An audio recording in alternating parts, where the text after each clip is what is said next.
সিঙ্গাপুরেও যেভাবে মাছ ধরা হয় বা এরকম আমরা বাঙালিরা যেরকম নদীতে খালে পুকুরে যাই জাল মারি, এটা কি যাই জাল বলে, সিঙ্গাপুরে ওই লোক হয়তো বা কোন দেশে জানি না, জাল মারে।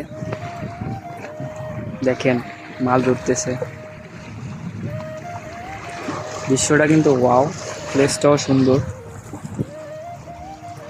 সিঙ্গাপুর পাসিরিস বিচ পার্কে পাশে ওই দেখেন একটা মাছ জালে আটকে রয়েছে। দৃশ্যটা কিন্তু খুব মারাত্মক। এরকম দৃশ্য দেখতে পারবো সিঙ্গাপুরে আমি আগে কোনো সময় ভাবি নাই যে এরকমও মাছ ধরে নদীতে জাল মারে। কোন দেশে জানি না, হয়তো ইন্দোনেশিয়ান হবে, নাইলে মায়ানমার এরকম হবে। ওদিকে চলে যাইতেছে, অনেকক্ষণ ধরে এদিকে জাল মারতে মারতে আসছে, ওই প্লেস থেকে ওই দিক থেকে জাল মারতে মারতে আসছে, এখন আবার ওই দিকে চলে যাইতেছে। সবকিছু মিলেই সুন্দর।